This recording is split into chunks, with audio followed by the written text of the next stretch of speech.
Our third speaker is Kellie Macpherson from Radian Generation. As the Executive Vice President of Compliance and Risk at Radian Generation, Kellie oversees NERC compliance and managed security services. For over 15 years, she's been a noteworthy leader in the renewable asset space and began working on NERC compliance in 2007 when all the standards became mandatory. Kellie is motivated by the belief that understanding the standards is the first step to success, and it is how she focuses and guides her team. Please welcome Kellie. Thank you. Hello, everybody. I'm so excited to be here and share with you guys today. I have to tell you, my favorite quote this year, I printed it out, put it on my desk. Girl, I don't care if it sounds unrealistic, we're going to achieve it. Let me tell you, I'm not supposed to be here today. I failed the application. I applied to be a speaker, and they said no. And then I convinced my company that they needed to sponsor the event so I could be here today. I'm so lucky. I have two amazing gals from my team here, and super glad to be here. I want to share with you guys today, it's been an incredible journey through renewable industry, but my journey actually starts when I was a little kid. I grew up in Long Beach, California. And my dad was a super hard worker. He started cleaning boilers at the ocean-cooled water facilities off of Huntington Beach. Hard work. He worked his way up to the control center at Southern California Edison, and he ran the control center as a shift supervisor. So I'm going to date myself here. I've reached this point in my career where I am now older than a lot of folks, and it feels weird. I used to go with my dad to work. This is before cybersecurity and before they regulated who could go in and out of a control center. And so my dad would take me to work on the weekends when I was 5 years old, and I would sit at the desk with him, and he'd say, Kellie, go grab me that. And I'd go to the Richter scale, and I'd pull down the dot matrix, print out graphs. So if any of you guys remember what a dot matrix printer is, and I'd pull that paper off, and I'd take it to his desk, and I'd sit there, and I'd help him and hang out in the control center all day. And so I was so fortunate to have those experiences. I feel like there's so much I learned in osmosis. So when I was in 6th grade, I was home babysitting my brother. How many of you guys are from Southern California? I know there's a few folks here. Some of you guys might remember this. The house shook like crazy, and it was an earthquake of great proportion that I'd never experienced before, and I was freaked out. And I called my dad. I'm babysitting my brother. My mom's at work, and I'm like, Dad, the power's out at the house. He's like, I know, Kellie, I'm working on restoring the grid right now. Like, if I could just call you back in a little bit. He's like, I promise you're first on the list for restoration. So my dad knew that my brother and I were home alone by ourselves. And so our power did get restored pretty quickly. But that was my experience growing up. When I was going into my freshman year in high school, California deregulated the power market. And so they created what's called the California Independent System Operator. And when they deregulated the market, they had to set up a control center to run this market. And so my dad got offered this amazing job to go and run that control center. And so we moved from Long Beach to Sacramento, and I started my high school career not knowing anybody.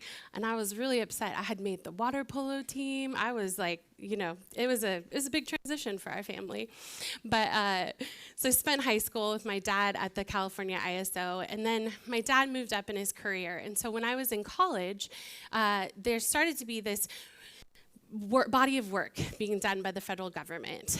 Congress passed in 2005 the Federal Power Act, and in that Federal Power Act they said, hey, there's got to be mandatory standards and requirements for how these power plants operate in order to maintain reliability on the grid. And so in doing so, my dad started working on behalf of the ISO, working on what do these compliance standards look like. So my dad got really involved in the industry, and he moved up through the industry, and I was in college, and I got a degree in political science, and I had my whole life and career ahead of me, and I was working at nonprofits, and we were doing different things. And when I was 26, I was home from college, and my dad said, Kelly, you gotta get your life together. What are you doing? He's like, you can't be poor forever. He's like, $24 in your bank account is like not an acceptable way to live. So I took a job for him. He said, come work for me. At the time, he had his own consulting company, and he was doing NERC compliance. So what the federal government, when they passed the Federal Power Act and they implemented these standards, is the North American Electric Reliability Corporation, and they're responsible for the day-to-day compliance. So I went and worked for my dad. He said, come work with me for 3 years, and then you'll go be the VP of Compliance somewhere. So I went in, I put the work in, I worked for him for 4 years, and he was right. I left there and walked into an amazing job. And so it's really interesting. In 2007, when NERC released the standards and the first round of registration, they thought that all of these solar and wind farms were going to be small. They could never imagine that they would be as big as they are today. And so when they passed it, they were thinking, they'll never be bigger than 75 megawatts. So thank you. So when I left working for my dad, I went into the renewable space, and I went working for a developer here in San Francisco. And I spent time with that developer. It was a really cool time, both personally and professionally. My first daughter had turned 1, and we had our party the weekend before I started at the solar company. And it was just a really awesome opportunity to dive into renewable energy. And so in 2014, we registered one of the first solar facilities, 78 megawatts. It meant the threshold. And NERC was like, what? Never thought this could happen. And here we were. And they didn't know how to audit us. They didn't know what to do. And so it was really interesting. This last month, we registered a site that's 600 megawatts. So you can imagine the industry is growing. And so with that, I want to tell you guys a story. I think this is really interesting. I want to tell you about bison and winter. So bison are a really interesting animal. When they are faced with a storm, and they're in the middle of a storm, they walk through it. They go through the storm. They don't look for a side way out. They don't stop. They don't give up. They just know that the fastest way through that storm is to go straight through it. And that's what we're in the middle of right now, renewable energy. We have a huge, incredible future ahead of us. We have so much ahead of us, but we are definitely in a storm. I know for me on the regulatory side, I face this every single day, the struggle to explain renewable energy, to show that solar could be so big, that wind can be so big, that we could add grid-forming inverters, and we could add batteries to sites, and we could actually provide a sustainable resource to the grid and change the way the energy market looks in the United States. And so I want you guys to take this with you today. As we're going in and we're integrating these smart grid technologies with renewables, and we're enhancing grid flexibility, and we're making a change, and we're fighting to get to net zero, and we're moving forward, I know what I'm doing every single day is ensuring that the grid is more reliable.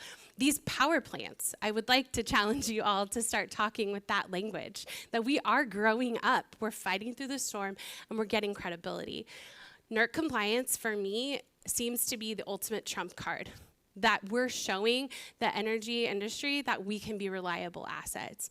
And each one of you has an important part to play. It's not just about solar and wind, but it's about the amazing things that you're going to hear about today with electric vehicles and sustainable clothing, and this great group of women that are coming together and transforming the way that the world works. And I want you guys to all understand that the world needs who you are, that every single one of you is so important to this transformation.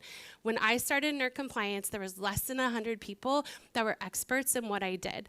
There was probably less than 10 women that did it. But you know what? Now that we're looking at registering sites at 600 megawatts, it's dang important, and I'm so glad that I spent the time to figure it out and to persevere when the snow was falling and it was cold and dreary and didn't look great. And so I want you all to be able to walk away today and know that the greatest threat to our planet is that we think somebody else is going to take care of it. No one else is going to take care of it. it's too big. It needs every single one of who you are. And so as you walk away today, I hope that you are thinking about how you fit into this puzzle. The world needs you. Your ideas are not too small. They are not too little. Your mindset is so important. Everything that you have to offer this world, you need to protect it.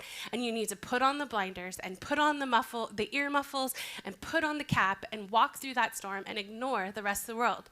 Because it is achievable. And if someone tells you that it's not worth it and it's crazy, that means go forward. So, thank you all.